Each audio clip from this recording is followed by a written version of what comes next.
have a look, or sorry, not have a look, but what's it called? I will play later on. So anyway, let's unlock the teams here. We put standard random map, conquest victory, but it's going to be a 6-player mega random free-for-all with diplomacy, and no, just 6 for stability. That sounds good to me. That should be a lot of fun. Should be a lot of fun. Patera, just do it. Do I work at Nike? Maybe. Do you guys say, this is always a question that comes up many a time. Is it Nike or is it Nike? Because I always say Nike. But, I mean, there's some people who would very much disagree with me on that.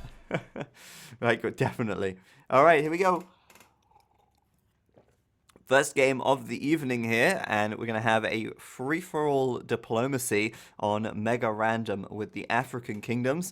Perhaps we'll see some African kingdoms civilizations, maybe not. We'll have to wait and see once the game loads and once we get in, which is hopefully going to go without a problem. Though I'm starting to wonder if that will be the case. We're all good. We're all good. Everyone made it in. There's lots of yellow balls of death, but I think we can deal with that for the time being as we go into this game. And what a map. What an absolute beast of a map for this one as we go into a free-for-all mega random here. This is going to be a lot of fun. There's going to be diplomacy in this game as well, so it's not a complete free-for-all. There is going to be some diplomacy between the players. Some people will become allies. Some people will become enemies over time, but this should be entertaining, to say the least, because down to the south of the map, in the red, we've got O2 Yap playing as the Franks. To the left of him, in the grey, we've got Gamisha playing as the Byzantines. To the north is in the yellow, Kalis 123 playing as the Indians there in the yellow. Lovely stuff. Indians, a civ that I've not seen too much of recently, so I'm happy to see that. Up to the east is in the green, Rabbit Tortoise playing as the Magyars. And over to the far east in the teal, we've got Genghis Sam playing as the Incas. And finally, last but not least, down to the south of the map, Kappa 123. Can we get a Kappa 123 in the chat? He's playing as the Vikings in the in the purple. In the purple. Not playing as the purple in the Vikings. That would be the wrong way around. But yeah, so it's pretty interesting civs. No African Kingdoms civs, but we have got 2 civs from AOF, which is the Magyars and the Indians, and also the Incas, actually. So 3 out of the 6 here playing AOF civs. Oh god, you gotta love that. This guy, Kappa 123. It's great. Sadly for him though, he's playing as the Vikings, which really does suck because this is a land map. Yap playing as the Franks, which is, again, it's not too bad in the team game, but if it comes to the late game and he's running out of resources, he's going to have a bad time. And last but not least, Gamisha, probably the best player in this game, playing as the Byzantines, which are a very good all-round civilization with a very, very, very diversified tech tree. They can do a little bit of everything, a little bit of a jack of all trades, but master of none. But yes, it's going to be a good one, I'm sure. And the map itself, being mega random, is pretty random. As you can see, there's 2 very, very long tree lines through the center of the map. That's kind of interesting, and I think this is going to be, make a natural wall at some point. It's going to make a big-ass natural wall off. And players will, maybe wall the tops here and the bottoms here, making a complete wall off onto their side of the map. There's still plenty of smaller tree clumps around, but these massive lines of trees could certainly make some pretty interesting late game play, and I imagine we're going to see some fairly big fights going on down at the choke points here. But I guess, that does depend on how the players set their diplomacy. I guess it depends whether or not they decide to make allies or enemies with the guys behind the trees, if that makes sense. So you've got the guys on the right here, purple and teal, who could do very well to just wall themselves in, and then they'd have a huge trade line along the back here. They'd be able to trade really, really easily with very little obstruction, and then the same for yellow and grey as well up on that north side. Thank you very much, S.I. Jarvis, for subscribing. Welcome to the Wallow Warlords, dude. Thank you very much for your support. It's much appreciated. And I want to see some Wallow hypes in the chat. Lots and lots and lots of Wallow hypes. Because we can't let any subscription go unhyped. That is the rule around here. So, are there any civilizations that can make siege onagers? Asks Fabled Falcons. Well, the Byzantines can't. The Franks can't. The Vikings can't. The Incas cannot either. I can't even remember. It's like the Incas and that they're just so obscure. But no, they cannot make siege onager. The Magyars, I'm pretty sure they can't do siege onager as well. I'm just gonna figure this out real quick because I'm fairly certain they can't. But like I say, I'm still forgetful about these new civilizations, and the Indians can't either, so no. However, you can cut through, in the Forgotten Empires and in African kingdoms, you can cut through forest with just onagers. You don't need siege onagers to cut through the wood, unlike in AOC, the disc version. You can cut through with just onagers, so cutting through is an option, certainly, but it certainly makes a nice early wall-off potential, that's for sure. Now, the food on this map's pretty sparse. A lot of players complaining in the chat there about the lack of food, the lack of llamas. There's just not enough llamas up in here for these guys, and they're not happy about that. But there is a boar, there are some deer, but there's no berries, there's no second boar. Oh no, there's two boar, sorry. But there's no real good number of sheep or llamas in this game, which is going to make it pretty awkward for these guys, I think. I think most players are going to get off to a pretty slow start, and considering the lack of food, I'm surprised at how few farms there are from some of these players. Gamisha leading the way with the farms here, adding 5 farms in straight away, and that's the right thing to do. In the early game, in Age of Empires 2, it's all about getting your food, because you need that food to go to the fuel age, you need that food to make your villagers, and you should never let that TC fall idle. So getting enough food to keep villagers coming out is important, but you also have to make sure you have enough surplus to get 500 food in the bank and then click to the fuel age. In this situation, Gamisha has to add these farms. In fact, everybody, they have to add farms, and they have to add quite a lot of them as well if they want to get themselves to the feudal age comfortably. And you can see up at the north of the map, Kalis here, having a horrible time. Look at this from Kalis. 20 villagers right now. He's only just built his first mill, and he's got so many villagers taking wood. It's very, very messy.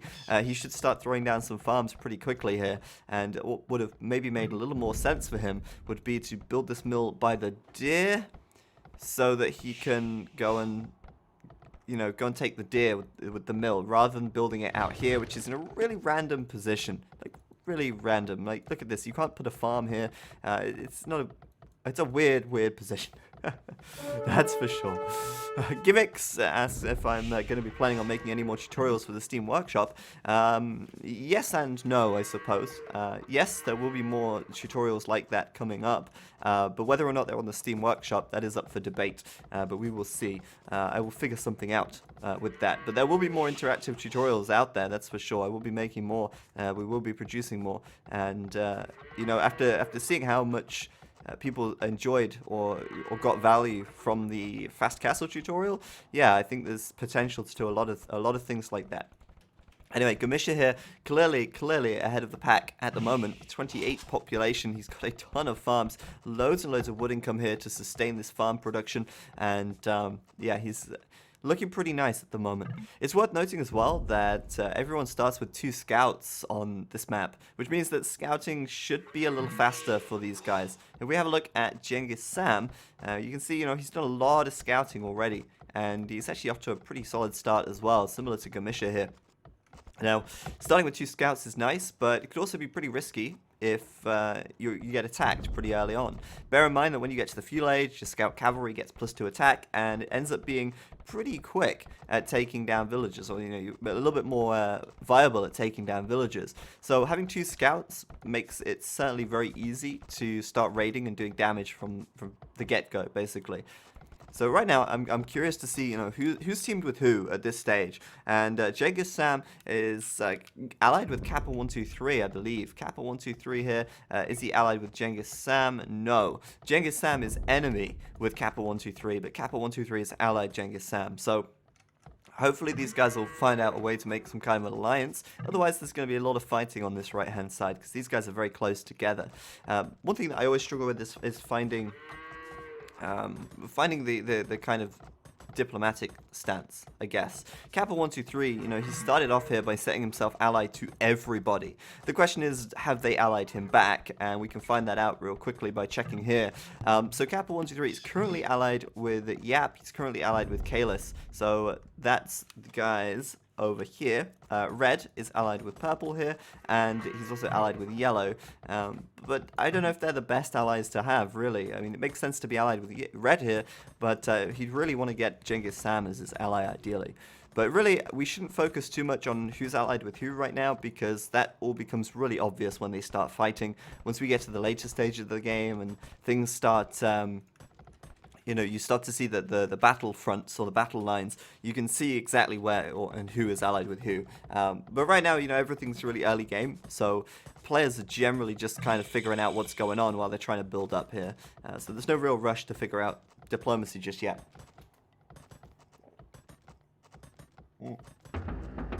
Hello there, Jaden. How's it going? It's been a while. I don't know if it has been a while, actually, or if it's just been a while since I last streamed and I've got bad memory. It could be one of those things. But yeah, Gamisha here going up for a fast castle, obviously. With this many villages and needing to build this many farms and knowing that everyone's in the same position, it's pretty safe to do a fast castle, I feel. And I think he's probably allied with Kalis as well. Indeed he is. He's allied with yellow here. So these guys are not going to be attacking each other very quickly. And that means that Gamisha can quite comfortably just build up slowly but surely and then go for a fast castle, not having to worry about being raided or something like that. Using the market there just a little bit to buy some food, and you know, 15 minutes 43 seconds, it's not a blazing fast time, but given how little food there was on this map, I think that's pretty good. Now, one thing that Gamisha has to be a little cautious of here is that right now he only has 3, 6, 7, 8 villagers taking wood, with a couple more going over.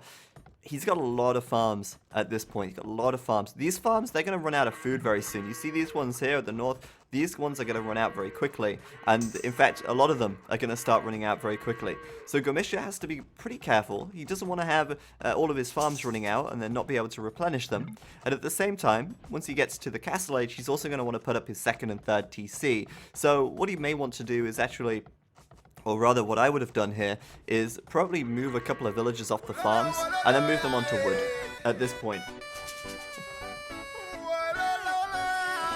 Thank you very much, 95XTX, for subscribing. Welcome to the Wallow Warlords, 95XTX. Let's see some of those Wallow hypes in the chat, please, guys. That would be really cool. Welcome to the Wallow Warlords, man. Thank you. But yeah, like I said, for Gamisha, I would probably move some villagers away from the farms and put them on wood. Because right now, he's going to hit the castle age. I don't know if he's going to have enough wood to build 2 TCs straight away. And really, there's no reason not to build 2 TCs straight away here. He doesn't need all this food right now, because he's not going to be able to spend it in this TC. I think he would be better putting villagers out to wood and then getting enough for the next TCs and then going with that.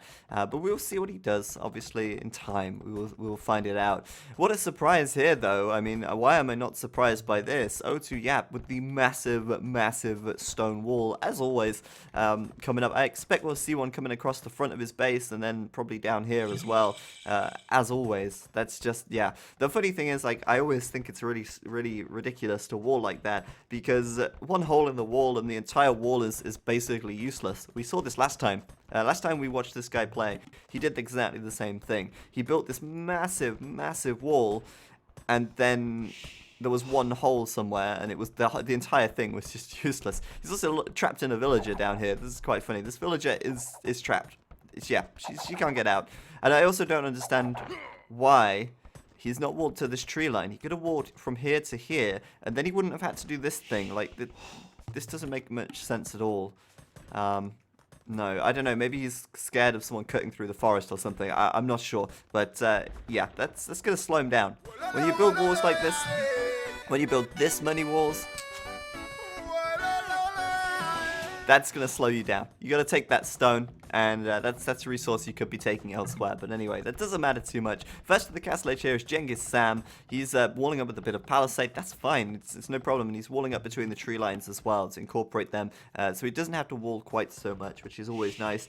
And I guess, you know, maybe he'll boom a little bit, but given that he's actually not good enough for a second TC or anything, I'm thinking maybe he'll throw down a barracks and start doing some something like that. Thank you very much to Peter Haynes for is it Peter Haynes? Peter Haynes for subscribing. Thank you very much, man. Welcome to the Warlords. Elvinor opening his arms here and hyping it up in the chat. That's what we like to see. As well as, of course, Kololom. Thank you very much, Kololom. 5 months in a row subscribing for 5 months in a row, rather. Thank you, man. Much appreciated. As always. It's 5 times I've said that now, but nothing changes. It's always the same. So yeah, it seems like Kalis is here planning to trade nice and early. I don't know if this is a little bit premature. Normally, you don't want to start your trade until like, I don't know, 35, 40 minutes. That would be ideal. And Kalis here building up at the top of 2 markets. He'll probably end up trading with Gamisha down at the south. And, well, we'll see what happens. But for now, Gamisha's kind of walling himself in. And if he walls all the way across here, that would obviously cause problems when it comes to trading, since the trade carts are not going to be able to go through. So maybe Gamisha's just playing it safe in case he gets backstabbed for now. But he's got his second and third TC up. He's way ahead of the rest at the moment as he booms up here. And there you see those villagers not on these farms, which is what I said earlier on. He probably should have moved them away from the farms before, but it doesn't really matter too much. At the moment, I think everyone's just happy to boom up for now, and that's good.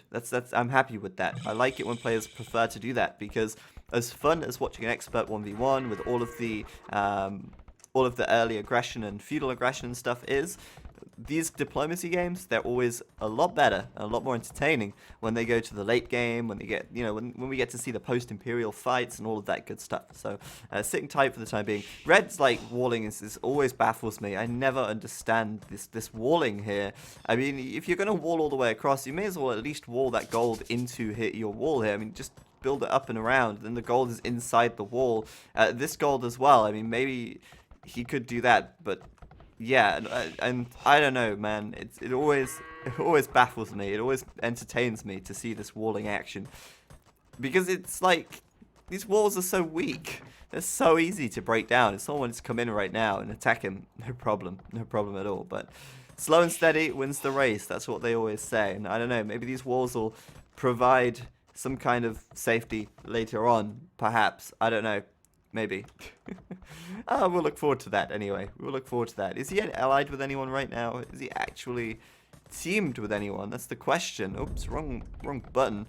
Kalis and, well, okay, so green and yellow and purple and grey. Pretty much everybody is his ally, so that's fine.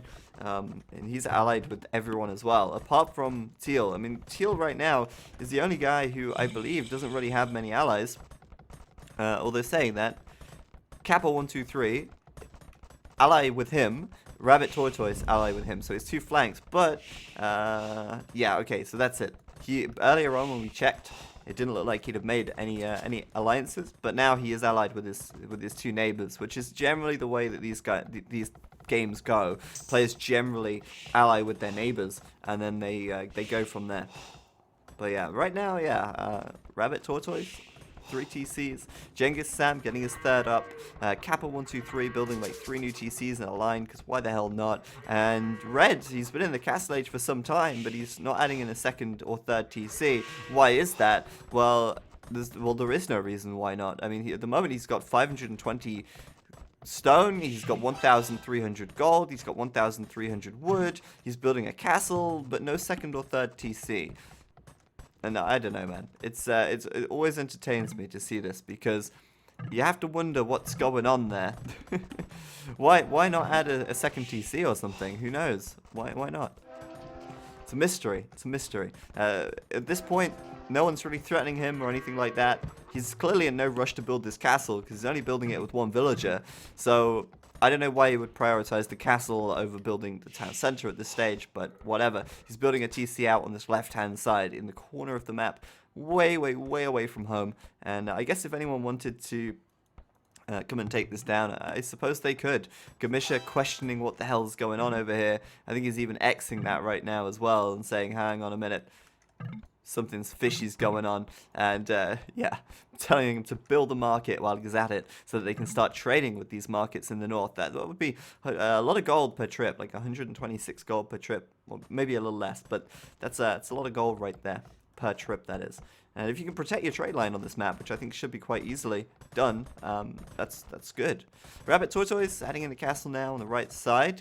And that's pretty close to Teal, actually. Which is kind of interesting. Maybe he doesn't quite trust Teal. But it's a good castle position, really. It's on the hill. It's going to protect this gold. It's going to be covering this stone, and that's nice. It's worth kind of noting as well, there's actually a lot of gold on this map. I kind of feel like the players don't need to worry about trading so early. I mean, just look at this. There's so much gold here for Kalis. And even if that runs out, he still has additional gold piles like scattered around the map here. So getting trade going early really shouldn't be a priority for these guys.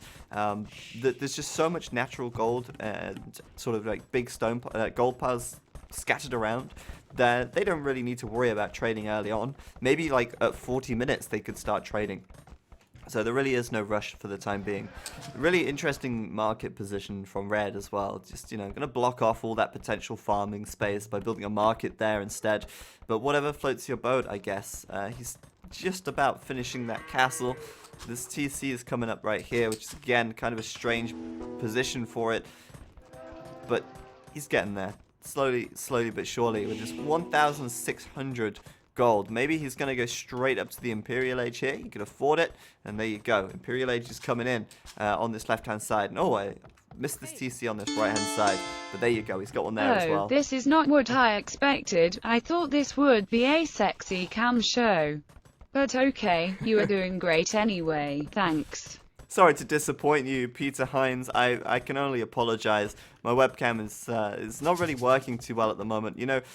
Since I upgraded to Windows 10, my webcam drivers don't work properly, and they cause my PC to blue screen. So, had I have not upgraded to Windows 10, perhaps this would have been a sexy cam show, and you wouldn't have been disappointed. But I can only apologize. Maybe next time. Maybe when I get a new one, we can sort it out. But I have to move from Twitch. I can't do that on Twitch, sadly. I get banned. That would be no good. So I'll give you the address of my cam show website link or whatever. But we'll do that later.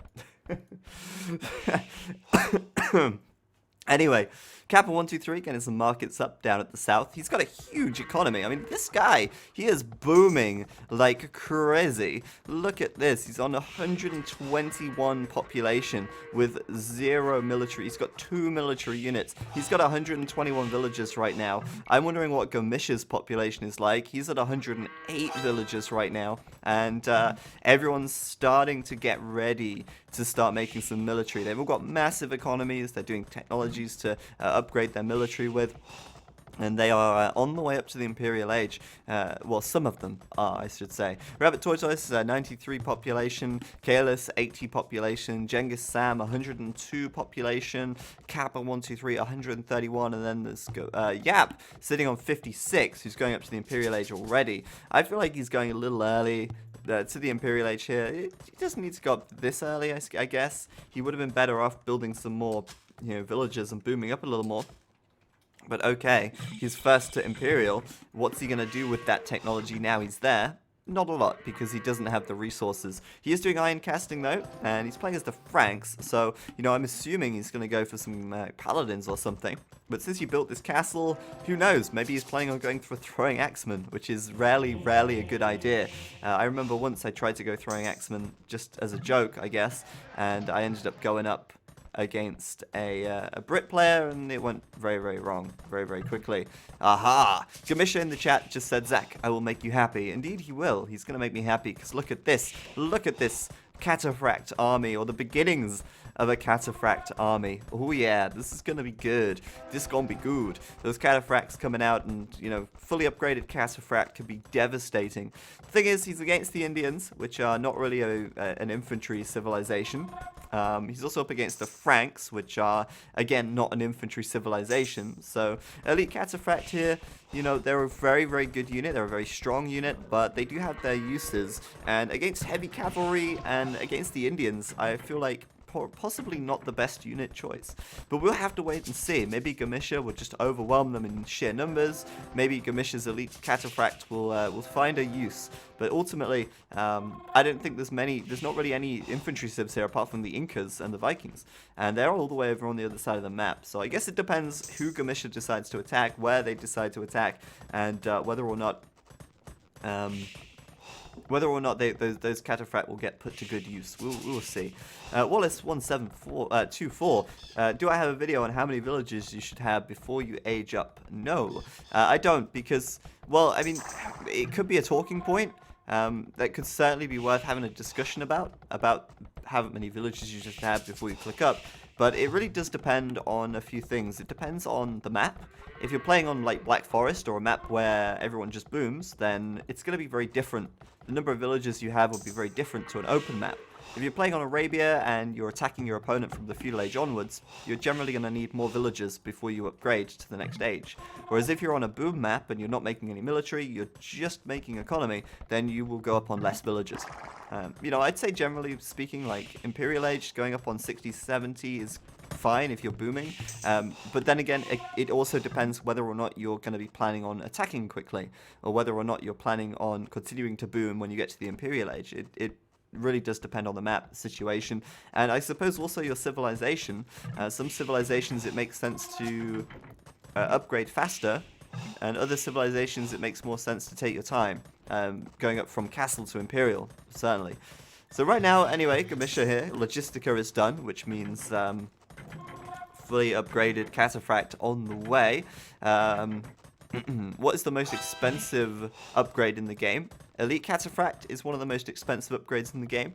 Elite War Elephant, however, is the most expensive. Elite Cataphract, sorry, if you have a look, it costs, let's just find out real quick here, 1,600 food, 800 gold. That is expensive. But Elite War Elephant costs 1,600 food, and I think it costs 1,000 gold. If we go across here to elephants, it's 1,600 food, 1,200 gold. So Elite War Elephant is the most expensive upgrade in the game. Even more expensive than Siege Onager, which costs, I mean, we're just kind of going off on a tangent here, but it doesn't really matter that much. Siege Onager is 1,450 food and 1,000 gold. So yeah, Elite War Elephant is definitely, you know, the most expensive upgrade in the game. But Elite Cataphract is up there. Logistica is also really expensive as well. Alright, so I'm waiting for some action here. I want to see some action. I want to find out who's going to attack who first. It looks like, here we go, a little bit of military coming up on this right-hand side. Genghis Sam and Rabbit Tortoise. Neither of these guys are enemies. They're both allies, yet they're both posturing on this right-hand side. You've got Genghis Sam with his Eagle Warriors here and his Kamayuk, and you've got Rabbit Tortoise with his Magyar Hussar and Mangonels on the hill. I think these guys are going to be going to war pretty soon, and we're going to see in just a moment whether or not they're going to break that alliance and go for it. It seems like Genghis Sam is pretty happy that Kappa 123 won't attack him, but at the same time, Kappa 123 is building a huge number of barracks out here, an archery range and or two as well, and that's right behind Genghis Sam's economy. So I don't know if he's going to get backstabbed whilst he's away attacking down there. We can see here Red Scout coming in. He's certainly the enemy at this point, but I'm wondering if these guys are going to attack each other or if they're just going to put their armies there to try and scare each other off, you know? A bit like mutually assured destruction. Just show your army to your enemies so that they don't attack you in fear of your army. It goes both ways. Anyway, Kalis, Gamisha, they're clearly teaming up right now. There's Elite Cataphract moving through, and I wonder, are they going towards Kappa 123? I think they might be. It looks like Gamisha here in grey, going to be sending these through. Are they going to be going for Kappa 123 though? He is set to enemy, and I think that is the case for both of them. This could be pretty bad. Kappa 123 has no military right now. He's got a lot of military production buildings, but no military units. He has got a huge economy, but he needs to get some military out at this point. He needs to start making some, well, maybe Halberdier. Halberdier do trade fairly cost effectively versus Cataphract, though they do get killed pretty quickly. And they also, need to maybe make some Arbalest or something like that, because ranged units generally fare pretty well versus Cataphract, but in this kind of number, I don't know, it would be tough. This is gonna be pretty nasty for Kappa 123. Where's the defense, man? He just strolled straight in here. No walling, nothing. And this Cataphract gonna get raiding. In the meanwhile, Yap asking why the hell he's building a castle against his wall. And Yap building one in defense here as well. But I think it would be wise for Gamisha to just backstab him, clear him out the way, and take his gold pretty quickly, to be honest with you. Alright, so Kappa 123, there you go. Actually has got some military out. Arbalest for Kappa 123, which is good. This is fantastic, and he's actually going to be able to maybe fight this off. It really does depend, though. I mean, Cataphract here, there's a lot of them, and these Arbalest, there's very few, and already we see this TC going down, like, immediately. I can only assume that Gamisha is going to be able to focus down these buildings, like, constantly, because why not? He's got the numbers in here. There are a lot more Arbalest coming out, though. Like, they are really starting to get massed up on the south side. And with that many numbers, maybe he can do it. Now, the reason why Arbalest are pretty good in this situation is because Cataphract don't have a huge amount of pierce armor, and Arbalest, when fully upgraded, they can do pretty well.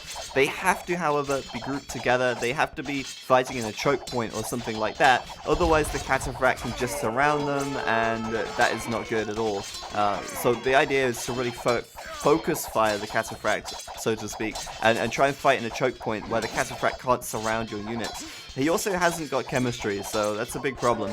With chemistry research, he'd get an extra 1 attack, and that would help him out a lot versus the 5 pierce armor of the Cataphract. But yeah, I don't know, maybe he'll be able to deal with this, but as soon as he's dealt with one wave, there's going to be another wave coming in. Like, look at this. Gamisha in with another elite Cataphract wave, and I think Kappa 123 is going to be kept on his toes for a while now, as Gamisha keeps sending these guys over, setting his gather point over to the south side. But I'm starting to wonder, you know, maybe with this castle coming up on Red's wall, maybe he is going to, you know, raise the tensions a little bit. Maybe Red's going to be like, nah, I've had enough. You're not running through my base anymore, dude. You can deal with it and go the long way around. In which case, you know, he could stand in Gamisha's way, and then Kappa 123 gets a little bit of a breather. But right now, I don't know. I still feel like in this situation, it could be wise to add some Halberdier. I know that Cataphract are really strong versus all infantry, including Halberdier, but they make a nice little meat shield anyway, and they trade fairly cost effectively versus Cataphract. Like, even if the Cataphract deal with the Halbs very, very quickly, the Halberdier, because they're so cheap, it's still fairly cost effective. But anyway, with this many Arbalest, he's certainly been able to deal with Gamisha for now. He's got a pretty big hole in his economy, for sure. He lost his initial town center, but he can rebuild. It is not all over yet. Gamisha, to be honest with you, has done relatively low amount of damage. Gamisha's on 188 population. Kappa 123 is on 198. So he's absolutely fine. You know, he's not taken such a big hit that he's lost half his population or something like that. Certainly not the case at all. Kappa 123 is still population capped, and he's dealing with these Cataphract really nicely. So this is what I was saying about earlier on. Cataphract, they are cool, but they are a situational unit. They are not viable in every situation. This is a kind of situation where they're not as good. Cataphracts kind of don't raid very well because they don't have very high HP. They don't have that really good pierce armor like a paladin, for instance. And so that's certainly where they're lacking.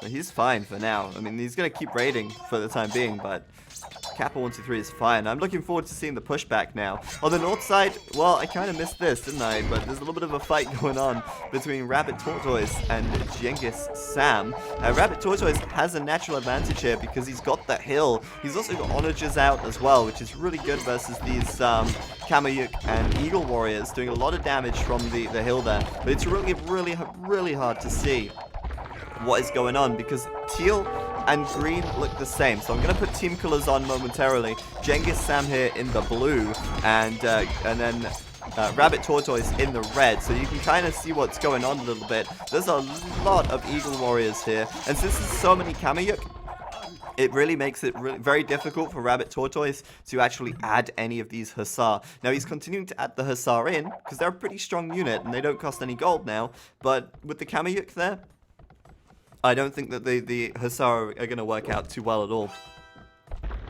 Not at all. In this situation, Genghis Sam also population capped. He's just fine right now. And yeah, I mean, I think he can win this fight, to be honest with you. With these Eagle Warriors, with Courier's research giving him 10 pierce armor. He only takes 1 damage per arrow from these arbalests. So this army from Rabbit Tortoise is not that strong, to be honest with you. It's not going to be great in the long run. Thank you very much, Spade2, for subscribing. Thank you, man. Welcome to the Warlords. Your support is very much appreciated, and I want to see some Warlord hypes in the chat. Please, guys, please, give me those hypes. They're needed. They're there. Thank you very much for the support. It's much appreciated. Yeah, Genghis Sam looking really, really good here. And I think with the Eagle Warriors, he is set to take this this hill. Obviously, it's always harder fighting uphill because you take, you get 25% decreased attack. Your opponent gets a 25% attack bonus, and really, Genghis Sam just needs to focus down the onagers, and once he's done that, he can push up easily with the Kamiyuk and with these Eagle Warriors. Now, right now, like this, he shouldn't be losing this castle. I feel he's got to take this hill because these trebuchets right here are doing bonus damage versus the castle as well, and that castle is gonna fall like right now. That castle is already lost. It is a goner. And that's a pain in the butt. But hey, he's got the Kamiyuk up here, not the Kamiyuk, sorry, he's got the Eagles up here. He's trying to focus down the Trebs. I feel like bring the Kamiyuk in now. That would be really good. There's mostly Magyar Hussar here. Kamiyuk are glorified pikemen, essentially, and they are a hard counter to this unit. So I feel like he can get up there. What he needs to do, send the Kamiyuks in versus the Hussar, and then get a small group of Eagles to take out the onagers, and he's basically sorted. I just feel like the army management for Genghis Sam is not quite there in this situation. Like, he's got what it takes, he's just not managing his army properly to take the fight. Anyway, down at the south, looks like Kappa123 is doing fine. He's kind of allied with Genghis Sam, so he's in yellow, but there you go. There you go. He's taking the hill now. And once he's up top, he's going to be fine. He'll be able to actually make a couple of trebs and move them up as well, focusing down the castles of Rabbit Tortoise. So Rabbit Tortoise, I'm wondering, who is he allied with right now? Let's turn the team colors on to see. Alright, so there you go. The yellow is Rabbit Tortoise's allies. You see red here is Genghis Sam, his enemy. Rabbit Tortoise in the blue now. He is allied with Kalis, so I mean Kalis could come and help him out, but I guess he's not really too bothered about that. In fact, he's walling him out of his base, which is no good. And yeah, it kind of feels like he's a bit on his own at the moment. Rabbit Tortoise, he's got his hill back once again, but he certainly will be feeling pretty lonely at the moment. No one coming in to help him out at all. So Kappa123 kind of moving in now, getting ready to push back, I suppose. He got raided quite heavily earlier on by Gamisha, but he's moving in, and it looks like, is he enemies with a Yap? No, he's not. Okay, this is kind of weird. Red kind of caught in the middle here, because Red is allied with Purple, and Red is also allied with Grey. So Red's base is kind of just being used. Oh my god, are you kidding me? Look at this. I'm locking Purple in my base. He's locked his gates. Purple has come and sat inside of Red's economy. He's put himself between 1, 2, 3, 4, 5 red castles, and now he's locked his gates. So tell me, Kappa123, what are you gonna do when Red sets himself to be at enemy with you? Oh, this is brilliant. This is so brilliant. He's setting the trebuchets up to take down Gamisha's castle, but where does Yap's alliance stand? He's clearly allied with Grey. He's asking, I'm waiting for orders from you, and now I'm just waiting for it. I'm just waiting for Yap to go enemy. Go on, do it, do it, do it. You know you want to. In come the Cataphract, and these guys are just fighting. Red's just like chilling out here. He doesn't even care. And now he's, come on, you got to set yourself to enemy. You got to get some of those sweet, sweet kills with your castles here. Hi there, sexy. Thank you for the great work. Keep it up. P.S. Will there be any tournaments in the near future that you will host or stream? Greetings. Wow, look at this. Kappa123 getting slaughtered by these Cataphract right now. And Red, he's just like, nope, I'm not backstabbing anyone. Purple is my ally. I'll let you kill him in my base, but I am not gonna backstab anyone. That is so weird. That's crazy. Unbelievable. Thank you very much, Jamiroquai, for your tribute, for your donation. Much appreciated, man. Thank you very much. Will there be any tournaments in the near future that I will host or stream? I won't, be hosting another tournament for a while, since I'm really busy at the moment. But I may stream some tournament games on weekends if there's anything suitable for me to stream. This weekend there wasn't really a lot for me to cover, so I couldn't really do anything. But if there's any tournament streaming that needs doing, then if it falls in my stream schedule, I'll certainly do it. And also thank you very much, Dutch Class, for subscribing. Much appreciated. Resubscribing even. But yeah, that was kind of funny. Like, what the hell happened there? Red, he's like, okay, come into my base, Purple. Come into my base. I'm going to lock you in my base now. No problem. You're locked inside. And then in comes Grey. He's like, okay, let's just kill Purple. Come on, Red, let's kill Purple. He's locked inside your base. And then Red's like, no, I'm not backstabbing anybody. It makes no sense. It makes no sense. He's just so passive. So passive. He's just sitting there watching someone get beaten up and bloodied and destroyed and doesn't decide to take sides. He's just trying to be as neutral as possible.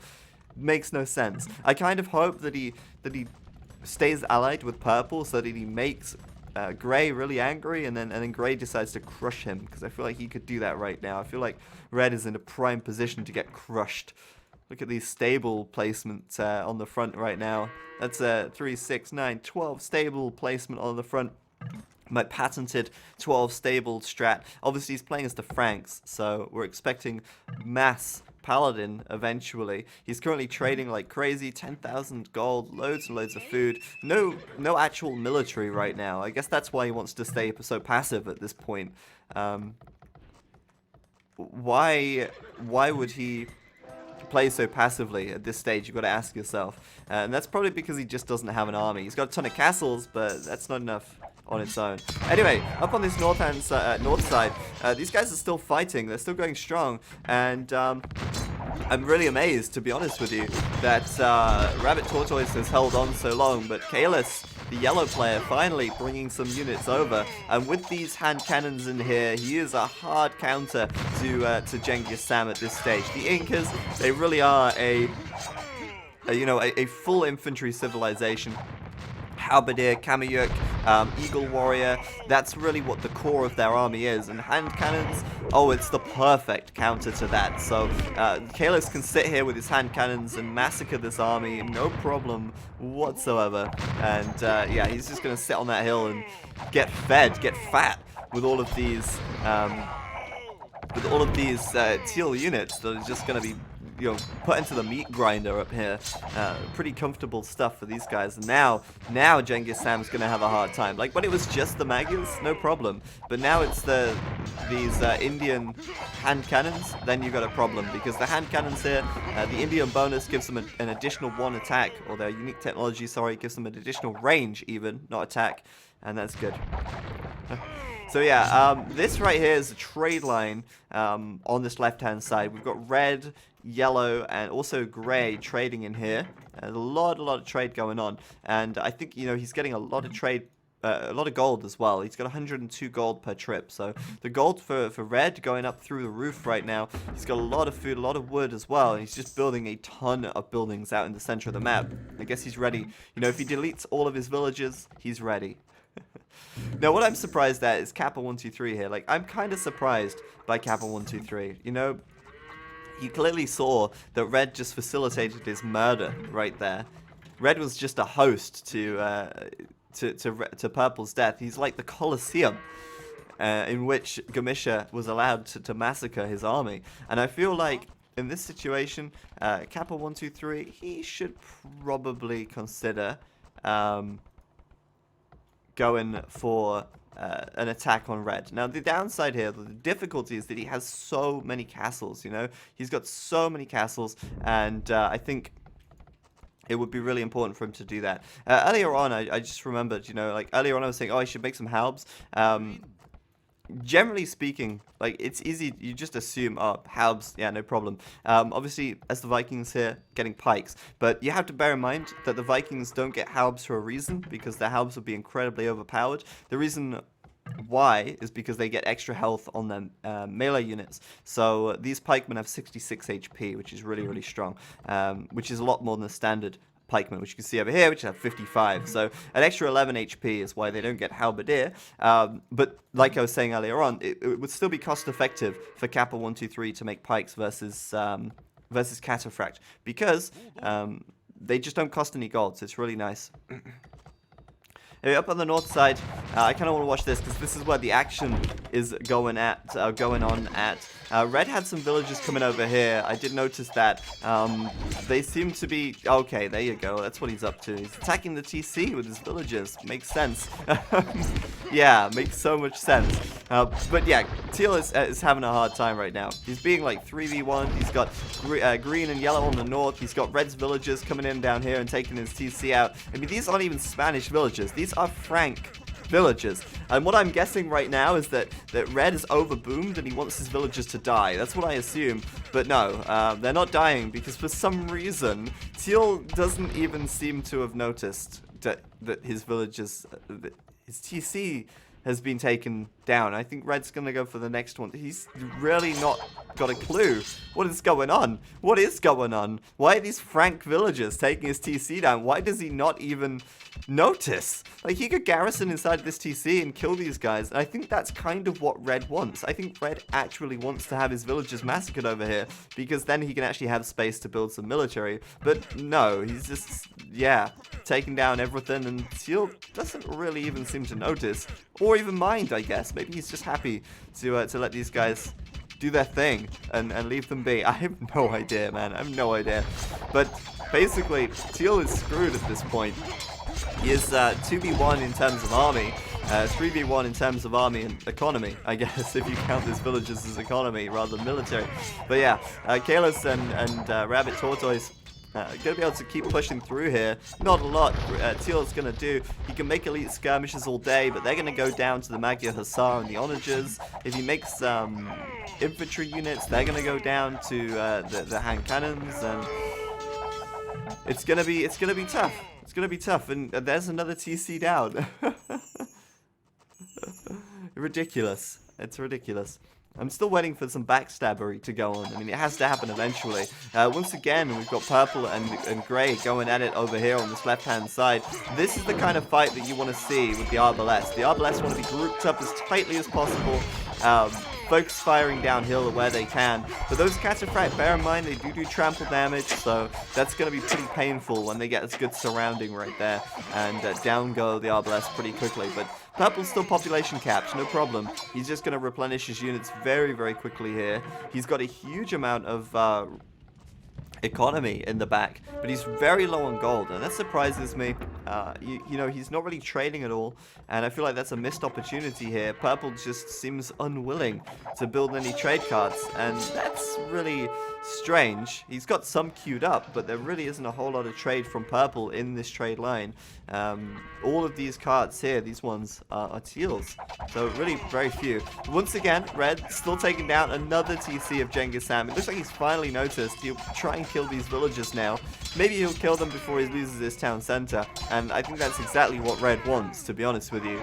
I just can't believe he got away with taking out 2 TCs. That shit should not happen. It just shouldn't happen. Yeah, AoE HD, anything can happen. It's a low-rated game. What can we expect but that? I don't know. It's funny. But yeah, he's being beaten back pretty quickly. Losing all these military production buildings is going to make it harder and harder to defend, and so on and so forth. He will finally kill the red villagers at long last. But yeah, back here, he may have to run away. Maybe he's going to have to find shelter in Purple's base or something like that. But yeah, I'm a little bit concerned for Purple here because he's very, very low on gold. And right now, if he keeps trading with Teal up on this right-hand side, if he keeps trading with these markets, that might not be the best idea, given that Yellow and Green are pushing in on the top side. And that obviously is going to cause the trade to suffer should they come into contact with that. The trades will go down. There's no question about it. But I like this. Purple's actually going to go raid over here, kill some of these grey villagers, but oh goodness me, not again. Not again. Gamisha right now doing up to his old tricks, doing what he did last time around when we did a free-for-all diplomacy. Bombard towers everywhere. That's not so good. Not so good. What's going on? Why is Red saying that? I don't know. These walls from Red only going so far, I guess. But yeah, Purple's going to make a little bit of a play here, try and take down some economy from Grey. Maybe Grey doesn't need the economy, I don't know. But Yap has now set himself to enemy with Purple. So Red is now enemies with Purple, and there you go. That is where the alliance stands. That is where the alliance stands. But yeah, lots of bombard towers, and we saw this work out for Gamisha last time around, didn't we? Last time around on that what was it called? On that Baltic map. Oh, Kappa 123. He's going to lose a lot of units right here. The bombard towers are going to take him out very, very quickly. Look at that. Holy crap. The castles as well, tearing through those pikemen. These bombards are killing it, man. They're killing it. That's pretty ridiculous. He's going for the trade line. Question is, how much trade will he kill? Is it going to be worth it? Is it going to be worth it? I don't know. Play Time Splitters. Oh, man. Your name. Time Splitters. Fantastic game. I actually sold my copy of Time Splitters today. I had a bunch of old games that I sold at the pawn shop. And yeah, Time Splitters was one of them. I used to play the crap out of that game. I absolutely loved that for PlayStation.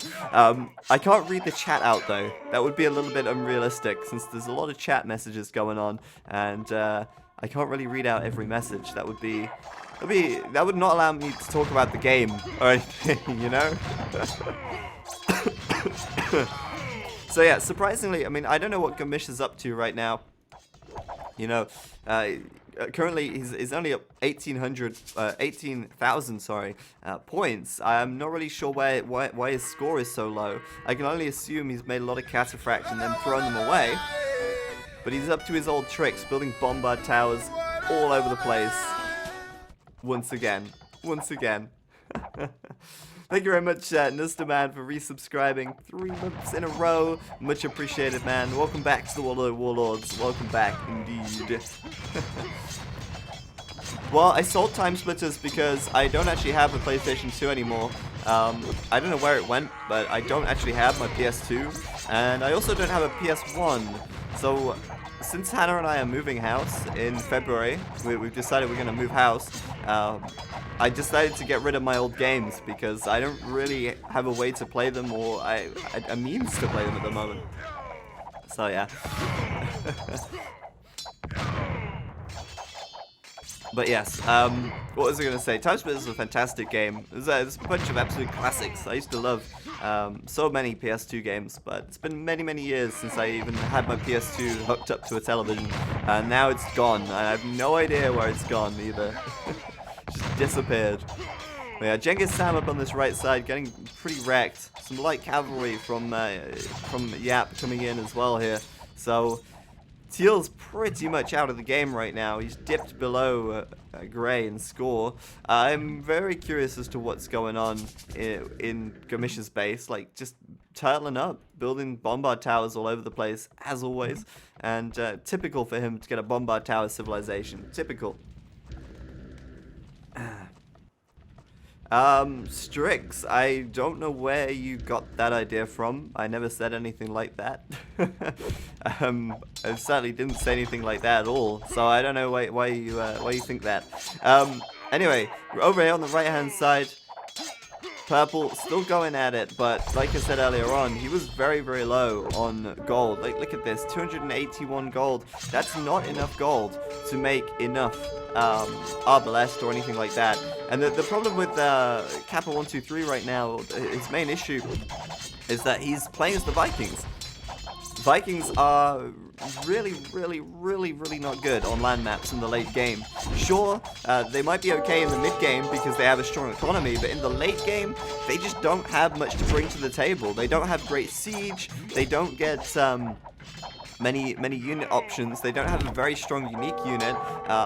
They only really get Arbalest, but there's nothing special about them. They don't have any extra range or any extra attack speed or anything like that.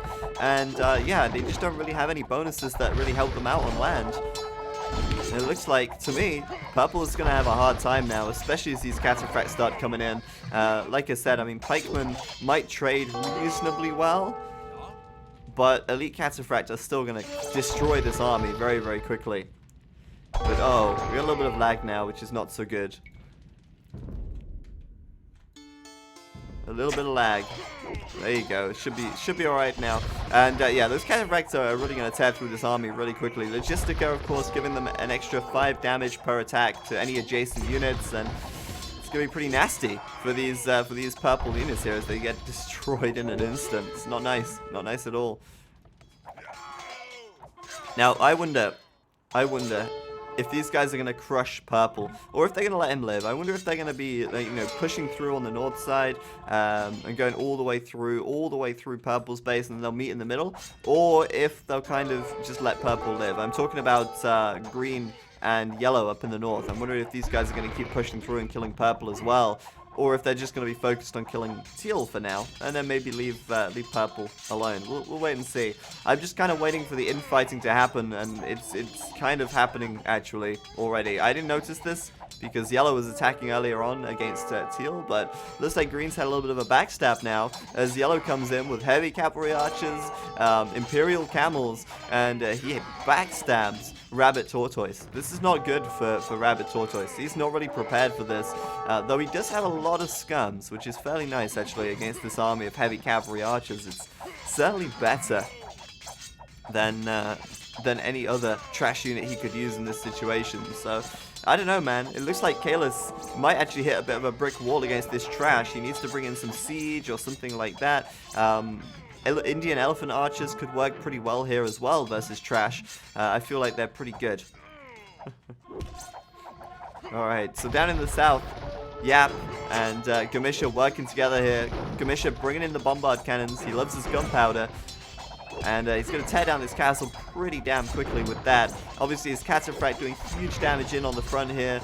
And meanwhile, like I say, Kalis at the north, attacking Green at the back. I think Green will defend that, to be honest with you. I think Kalis looks a little more scary than he really is in this situation. But, oh, wow. Okay. I didn't notice the Elephant Archers up in the north. It's always hard to see what's going on in a map like this. Thank you very much, Sukmadik, for not subscribing, for donating $5. Much appreciated. No message though, Sukmadik. Maybe you should write something in the chat so I can read it out or something. But thank you very much.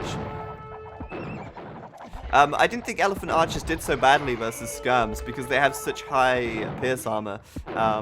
I don't know, I feel like Elephant Archers are a very good anti-archer unit, and I think they don't do terribly bad versus Skirms.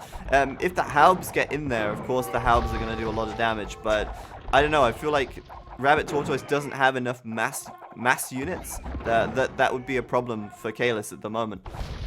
But still, he's got a good variety of units here. Obviously, heavy cavalry archers, elephant archers, Indian camels, imperial camels, sorry, bombard cannons as well. So I think really here, just keeping a mix of units. Those elephant archers could do a lot of damage from the back, that's for sure. That's a classic, that is. That's a classic. That name though. Down in the south, of course, Kappa 123 is getting crushed. He's fighting 2v1, and to be honest with you, I don't expect to see anything other than his crushing in the next few minutes. What I don't understand is why the hell Yap is making light cavalry as the Franks. I really have no idea. I literally have no idea. He's got 33,000 gold and 9,000 food, and he's making light cavalry. Why? He's the Franks. He has the best paladins in the game, and he's spamming light cavalry. At this point, when you've got 34,000 gold in the bank, you really don't need to worry about spending it. Like, seriously, you don't need to worry about spending it. He could make 100 paladins, and it wouldn't even dent his gold reserves. And then he would be able to just, like, rush in here and kill it all. Like, easily. Easily. That's ridiculous. Let's see what's going on in the north here. What's happening over here? What is happening over here? Has Teal actually allied with Green? It looks like he has. Alright, that's interesting. It looks like these guys came to a little bit of a truce. Earlier on, remember, it was Green, Rabbit, Tortoise attacking Genghis Sam on the south side. These guys seem to be trucing it up a little bit, and they're going to be banding together to fight the new common enemy, which is Kalis, of course. I just heard a crash sound. I don't know what's going on with that. Oh, it was Vubli. Okay, sorry. There we go. My bad. But yeah, finally. Oh, it looks like... Oh, okay. Now he's making paladins. Maybe he's listening to the stream or something. I don't know. But it seems pretty odd that he didn't make a single paladin until I said it. Maybe that was the key. Maybe I had to say it, and it would come true. This game never fails to open up new questions, does it? Thank you very much for the tribute, Tim Watches Twitch. Yeah, there's always new questions to be asked with Age of Empires 2. I mean, when it comes to the new civilizations, AOF and AOAK, there's so many questions that need answering. Like, it's great to see a new variety and new unique units and things like that. So I don't think the answers are ever going to be truly answered, that's for sure. Yeah. Goodness me. I kind of still have a pretty bad cough because I was ill last week, and I'm still feeling it a little bit. But thank you very much, CD Projects, for resubscribing 8 months in a row. And thanks for your tribute as well. Again, Tim Watches Twitch. Much appreciated, guys, as always, as always. So down in the south here, these guys clearly making a lot of progress now that the paladins were added, but for some reason now he stopped making paladins. You need to keep queuing the paladins up as well. That's kind of the key. But okay, there you go. They're coming up to the north and they're raiding a little bit here. He's got a lot of kills with those guys. And meanwhile, Genghis Sam going in with a little bit of a raiding party across the center of the map, and Kalis with his elite elephant archers, a little bit of a mouthful to say, doing pretty good. But like, this is what I was saying earlier on. I really don't feel like skirmishes are that good against elephant archers, because look at this. They're barely denting them. If you look at the amount of damage they're doing, they just aren't. I mean, the elephant archers are winning this fight, and it's not like that there's that many more of them at this point. I don't feel like skirmishes put up a great fight at all. Questions like, why the hell is it so buggy? Indeed, Alvinor. It's a question I've had for a long time. But thank you very much to Guy Latham for subscribing as well. Let's see some Wallow hypes in the chat, guys. And if we get to 250 subscribers, I can update the emotes that Maha made. Maha made some new emotes, and they look really cool, but I can't update them until we get to 250 subscribers again, if that ever happens. Which, at this stage, I'm kind of doubting, to be honest with you. But we will see. It's nice to dream. I can dream, Harold. Genghis Sam trying to raid with his elite eagles once again. They're getting shut down by Kalis, and Kalis's army is pretty gnarly. I mean, elite elephant archers, they're not the best unit in the game, but they are really quite scary when there's a lot of them. The nice thing about elephant archers is that, you know, when you have war elephants, when you have elite war elephants, the biggest counter to them is monks. Because they can't kill the monks, right? You make war elephants, they get converted by monks very easily, very quickly, and that's that. Elite elephant archers, sorry, a little bit different, because they've got more range. So they can very, very quickly close the gap to the monk and maybe snipe them off. So I don't feel like monks are as effective against them. In fact, it's hard to say what is truly effective against them. I mean, a lot of halberdier would do well, but you have to get them to the elephant archers, and the strength here is the range. That's the key, because these guys can cut through any halberdier as they advance, and then when they do finally reach the elephant archers, they're still going to be hammering out the arrows from the back. It's difficult to take them out. They're quite a tanky unit. They're very sticky. They're a sticky unit on the battlefield. And not only that, but Kalis has like 40 bombard cannons, like maybe less than that, maybe like 20. But that is wrecking everything. And Rabbit Tortoise really doesn't have a whole lot left. He's got a lot of military buildings, but no economy to support any production of anything. And there's the Elephant Archers destroying the skirmishers. How many Elephant Archers will those skirmishers take down? Well, just one. Just one. But yeah, halbs work reasonably well. You just have to have a large number of them. If you're going up against like 50 Elephant Archers, you're probably going to need 100 halbs to comfortably do some damage. If you have less than that, then you might not make much impact at all, and you're basically wasting resources. So Red here continuing on to try and raid. He's actually set up a castle inside of Kappa 123's economy, and that's still going up. These villagers are still building that. He's sending, of course, his paladins in. He's got his elite scams behind this as well. And this castle is happening, guys. It is happening. This castle is going up. The Kappa 123 has a Treb already attacking that, but I don't know if that castle is going to have too much impact on the game. It's certainly going to be annoying, to say the least. And in the south of the map, Kappa 123 are losing ground slowly but surely.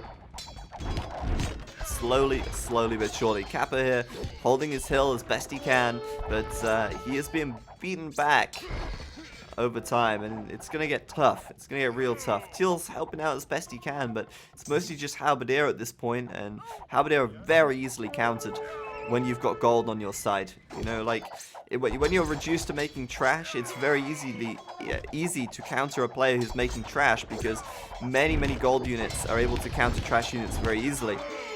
For instance, you know, Cataphracts can get in there and kill the skirms, no problem.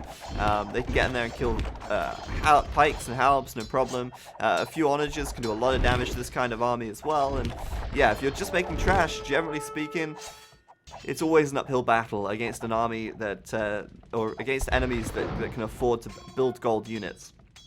Or gold costing units. But Kalis right now really at the top of the scoreboard, doing nice at this stage. Continuing to push forwards, taking down everything in his path. Green has got nothing left, and I'm surprised by that. I really thought that Teal would be the first player out here, but he's held his ground. He's continued to stay in there and continue to fight on. He's doing a good job, to be honest with you. But yeah, I'm surprised really Gamisha here doesn't have a little more going on. Right now it's at 196 population, but where's his military? He just doesn't have much. He's got like, what, 15 cavalry units and 7 siege? That's his entire military? Why is that? He's got like so much trade. He's got so many villagers, but where's the military at? It's not there right now, and I'm confused by that. Yap, meanwhile, is building a wonder. I don't know if that's actually going to do anything, because I'm pretty sure it's on Conquest. Though, yeah, it's Conquest. So I don't know, maybe he's just building that wonder, you know, to show the glory of his empire. That would be why we didn't get the wonder notification earlier on. I just looked at the minimap and was like, that's a wonder. Oh my goodness, he's building a wonder. What a great way to invest his resources into this game. Fantastic. Let's watch this pop up. There it is, that Frank Wonder right there. I've seen that in real life, actually. It's the Frank Wonder is actually in Prague. It's the cathedral, and we went to Prague earlier this year, and we actually saw this wonder in real life. It was pretty cool. We went inside. It was very impressive. It's massive. It's absolutely massive. But yeah, there you go. He's building another one.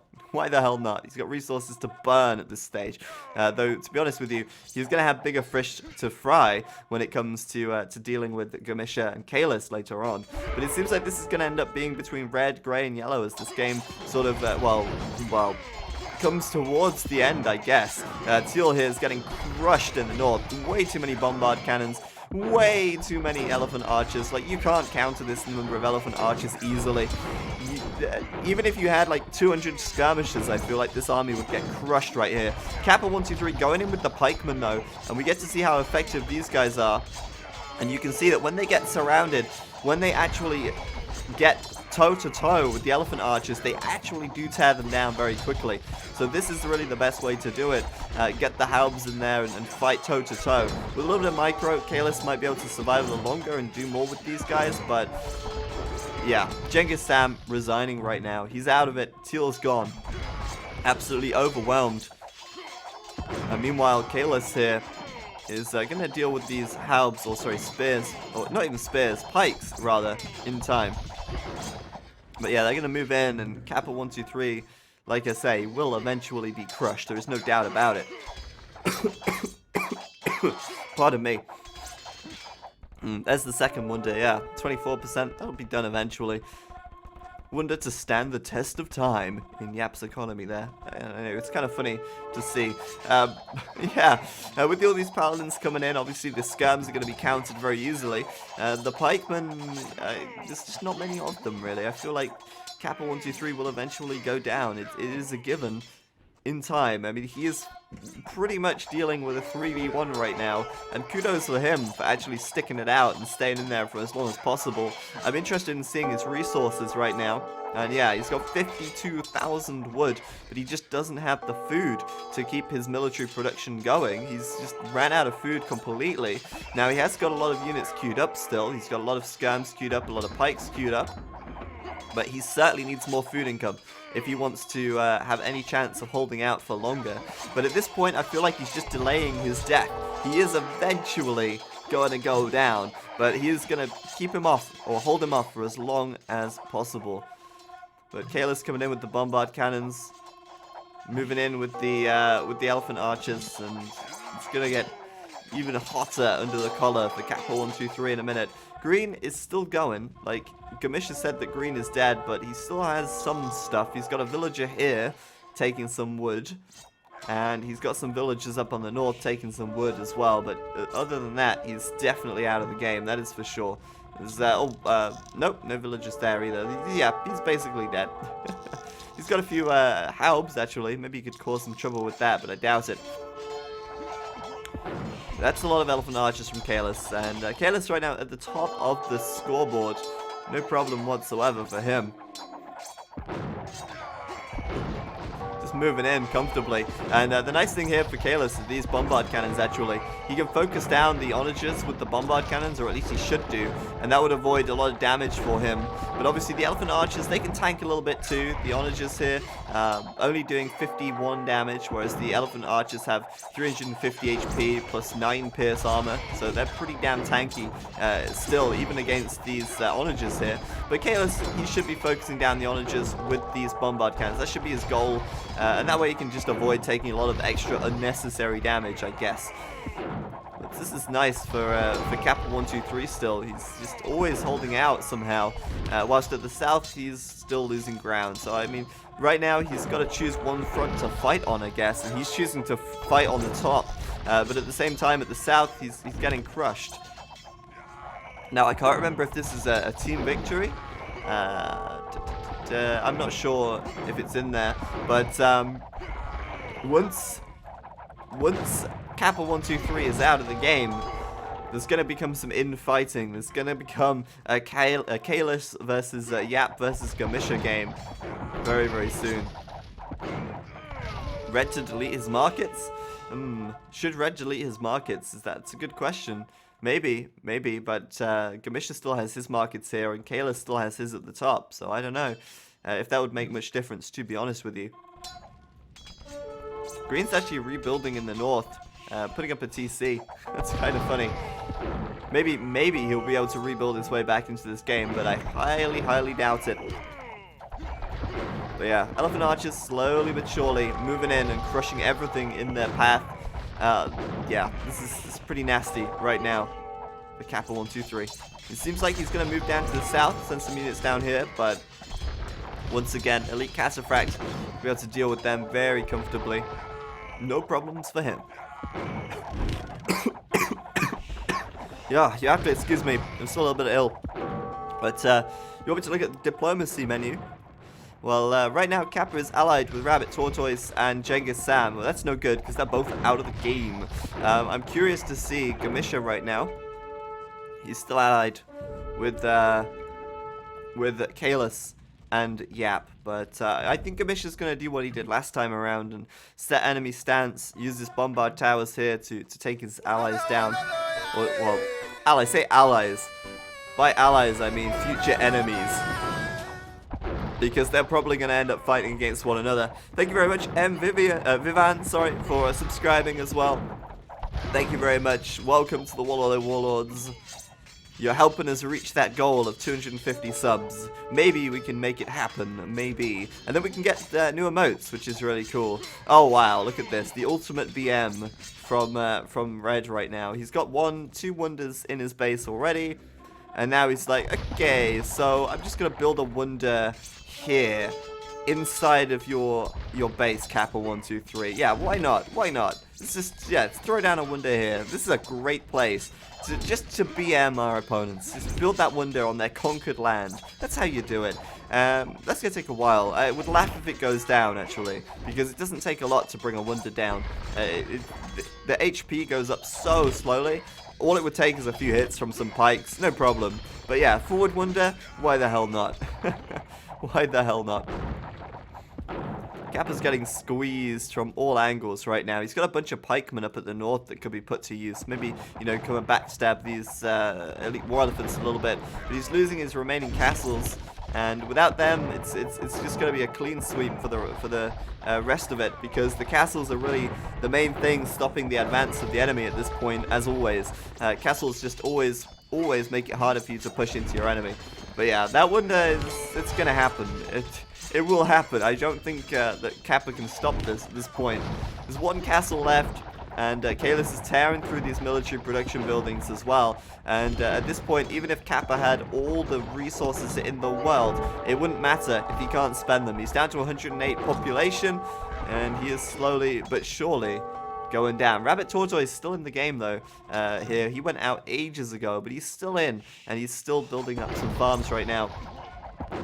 Now, Kalis at this stage, he's got to have the achievement for most units killed. He has to, surely, he has to win, or have the not win, sorry, have the most units killed at this stage, because he is really doing so much damage to Kappa here. Let's have a quick look at the achievements without clicking quick game by accident. Yeah, Kalis, 1,387 units killed, 349 lost. That is an insane KD right there. That's almost like a 4-to-1 KD. For every 4 units he's killed, he's lost 1. And those elephant archers really lasting so long in here. That's unbelievable. I feel bad for Kappa though, because, you know, he's being teamed up on here. There's not a lot he can do, sadly. Red bringing in some paladins here just to take down these pikes. No problem for him. He'll do that. No sweat. And, yeah, Kappa. Oh, Kappa. Gonna be losing everything. His final castle about to fall. But it's pretty much a stomp for those guys at the moment. I'm waiting for the infighting to happen. I'm waiting for Kalis, Gamisha, and Yap to turn on one another. But I don't know. Kappa's resigned. He's called GG. But now what? Now what happens? That's the question. Rabbit Tortoise is still left. He's up in the north. I think they're going to try and take him down. And I don't know if these guys are going for an allied victory. I don't know if an allied victory is possible. But if it is, then okay, it seems like they want to do that. Damn, that's a shame. That is a shame. Maybe I should have... I don't know. Maybe I should have set it to last man standing or something. That would probably be a good idea. But yes, I think once green goes out, that'll be it, because Yap, Kalis, and Gamisha are all allied together, which means that they will win an allied victory, technically. But green isn't going to give them that satisfaction just yet. He's hiding in the corner of the map. Ultimately, though, we know that he can't bring it back from here. It's not possible to bring it back from here. He's got a few villages left. Let's have a quick look at what he actually has. He's got 13 population. His TC is going to go down. His villages are scattering to the far corners of the earth. But they're being chased down by these paladins, and I don't expect they're going to get away. There are 4 villages out on this right side, though, still. Hiding. I think that's all that green can do right now. Let's just hide. And maybe, you know, if he loses his TC and loses his buildings, they'll take him out. Possibly a good idea for him to call GG. Maybe. Yeah, apparently Elvianor has minus 99 million, no, 999 million florins. Good job, Elvianor. You are fantastically good at being bad, at having florins. I didn't even think that was possible. You guys are cheating. You cheaters, you dirty cheats. It's not good. Hacking your florins into your account. Well, not really. Yeah, you know what I mean. Anyway, Green's like just running to the far corners of the world, but it's not gonna work out too well. He's got these 6 villages left up here, and one more somewhere else. I don't know where that is. Oh, there you go. No, that's not his. I don't know where they are, but they are running away. They are running away, and I think they're going to get headed off pretty quickly by Yap. I think everything's going to get torn down. It's archery range? Yeah, why not? Take it out with your elite elephant archers, for sure. It's going to happen. I don't think you can use the transaction command unless you're a mod, so you're welcome to try, but I don't think it'll do much, to be honest.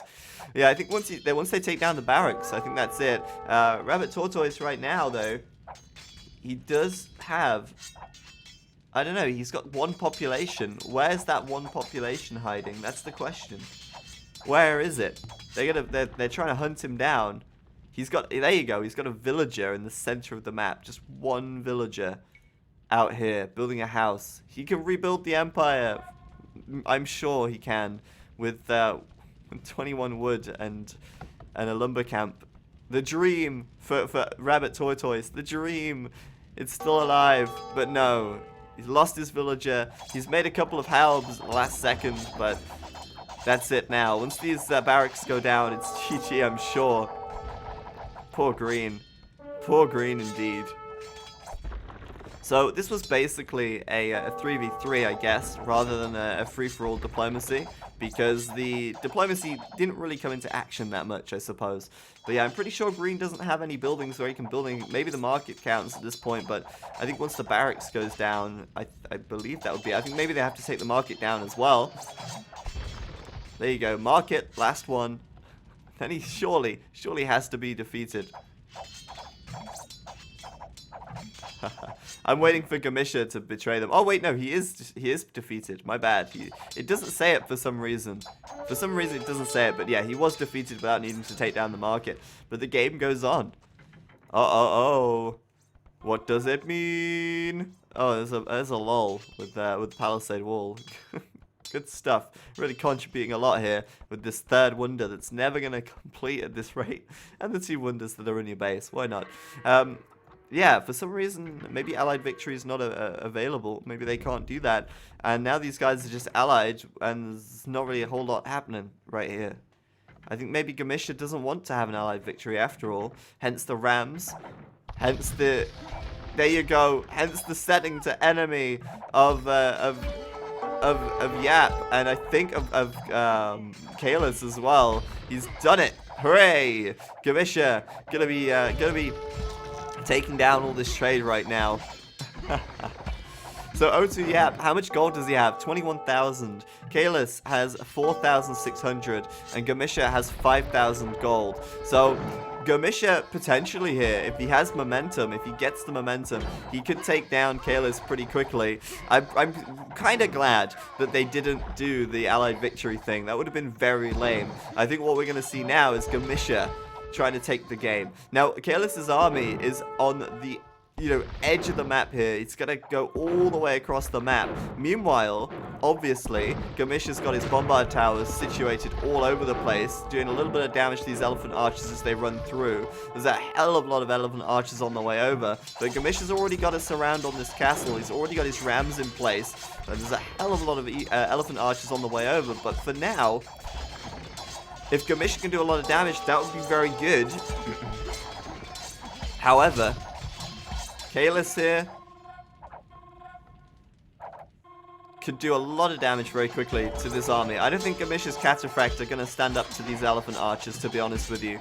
They're going to get taken down very, very quickly. They do 11 damage, and Cataphracts have 5 pierce armor, so 6 damage per shot, and they're really, really tanky. So, I don't know, man. If Kalis brings his entire army over here, it's no problem whatsoever. So Yap right now also feeling a little bit of pressure, I guess. Bombard towers on the edge of his base, and a few of these what are they called? Siege rams as well. Bombard towers all over the place, basically. And yeah, going to be losing a lot of units to those bombard towers very, very quickly. But wow, look at this. Elephant archers here, surrounded by Cataphract. Yet they're just taking so long to go down. You have to wonder whether or not the Cataphract are going to be that effective. Not only that, but he's bringing in some Imperial Camels. Now, I don't know if that's the best idea. It's worth noting, guys, that Imperial Camels actually don't get an attack bonus versus Cataphract, even though Cataphract are mounted. Cataphract actually have a defensive bonus versus Camels, because Cataphract were... or the horses, sorry, the Cataphract horses were bred and raised with camels back in the olden days, in ye olde medieval years. And so yeah, obviously the Cataphract have a resistance versus camels, but still, Kalis here with some serious numbers under his belt, with a huge number of elephant archers. It looks like he's going to be able to push this back. So Gamisha's going to have a hard time. I think he thought that this would be easy peasy lemon squeezy for him. But no, no, no.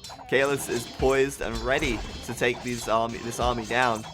Now at the moment, obviously there's a lot of rams coming in, which is making it a little bit more difficult for Kalis's elephant archers to be that effective, since they're going to end up taking down these siege rams instead of the Cataphract. But still, Kalis is looking good. Now, if I had to, hedge my bets on anyone right now, logically, I would say Yap should take this game. And the reason why I say that is because he's got so many more resources. He's got 25,000 gold. Gamisha has 500 gold. Kalis has 146 gold. It's no good. They don't have enough gold left. So, if I have to hedge my bets on who is going to take this game, I feel like Red should take it. But then again, Red does not play well in terms of logic and the way his choices. So maybe he won't take it. I don't know. Yeah, I feel like even with all this gold, he's unwilling to step in and make a move. I guess maybe he's waiting for Gamisha and Kalis to kill each other, and then he'll go for it. Kalis, I don't know if he's realized, but he's got a ton of elephant archers up to the north, which he's not using, and he's down to 117 population as well. So, yeah, Kalis really doesn't have any economy. I don't know how or why or what the hell happened to his economy, but he doesn't actually have any. I can only assume he destroyed all of his villages in favor of making a lot of military units, which is fair enough. But yeah, that's quite funny. That's really, really strange. Oh man, the salt is real. The salt is so real. Wow. Okay. Well, anyway, Gamisha here, maybe overstepping his bounds a little bit. Sure, Gamisha still has some economy, but these rams are getting taken out very quickly by the Imperial camels, and Kalis seems to be holding his own for now. But maybe it's only a matter of time, rather, until Kalis here will be able to be crushed. Because since he has no economy, since he's not producing any resources, we can only assume that once Kalis's army dies, he won't be able to replenish it. Whereas Gamisha may be able to last a little longer with the farms and such he's got up here. But the gold is definitely finite. There's certainly going to be a shortage of gold for both players very soon. Gamisha has 0 gold right now. He's managed to get rid of all of it. Pretty crazy. And Kalis still holding on. There are still relics, so it could be worth grabbing them. And I think Kalis has like 1 villager. No, he's got a few. He's actually got, oh, that's Gamisha. How many villagers does Kalis actually have? He's got 1. Yeah, Kalis just has 1 single villager. It's this villager here. But Kalis is actually population capped right now. He does not have enough population headroom to queue any more units. He's popped at 100. So he's got to build those houses with his single only villager. That's funny. Wow. He still held his own though. And I think Gamisha now, since he's out of gold, I mean, what's he going to do? How is Gamisha going to be able to, how is Gamisha going to be able to fight this without some gold? He can't take this army on with trash. It's going to take thousands and thousands of skirmishers to take this army down. It's So I don't know, man. This could be interesting. If Kalis spends his resources wisely, if he spends the remaining 3,500 gold wisely, maybe he could take Gamisha down. The problem is there's a load of bombard towers which needs to go down, and that means that Gamisha needs either trebuchets or rams. And right now, I don't think he's even researched the rams. Oh, they're saying that, no, he's got bombard cannons, hasn't he? My bad, my bad. He could still do bombard cannons, possibly, although I don't think he actually... Oh, no. There you go. Yeah. I was going to say, I don't think he had any siege workshops. But no. Bombard cannons on the way out. He can take these buildings down slowly but surely. It's going to be a hell of a long time to do that, though. And meanwhile, Red's just sitting here. Like, why? Why not get involved? Why not do something? I don't know. It looks like he's going to be attacking Gamisha on this left-hand side at some point. But, like, right now, Yap is on 139 population with nearly 20k of every resource. I don't quite understand that. He's making some paladins. Great. He's got some trebs moving in. That's great. But I think he's going to take Gamisha down. And Gamisha here, he's calling GG. I think he really thought... I think Gamisha really thought he was going to be able to pull that one off. And actually tear through Kalis's base before Kalis's army could get over there. But he realized, you know, that he couldn't take on those elephant archers. There was just way too many of them. And all those Imperial camels as well. Kalis just seemed to have an army out of nowhere.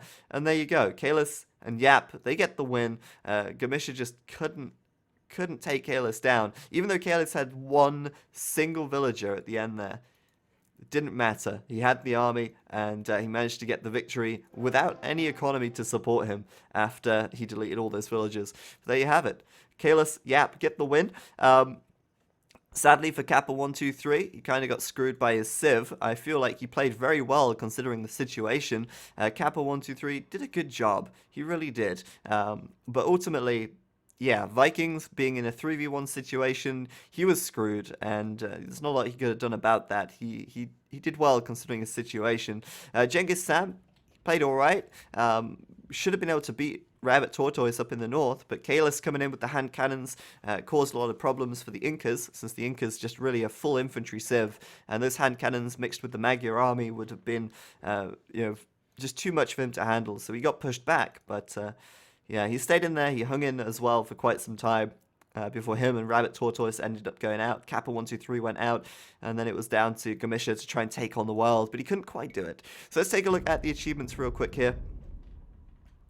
And let's see, military stats. This is always the interesting one, isn't it, for a big game like that. And you see Kalis there with a good number of kills, 1,805. Yeah, that's a lot of kills under his belt. 570 units lost. That makes it a very, very solid KD, like a 3.2 KD, which is huge, really. But it was mostly the elephants contributing to that. Gamisha had a lot of kills as well, 1,100, but with 700 units lost, his KD wasn't quite as good.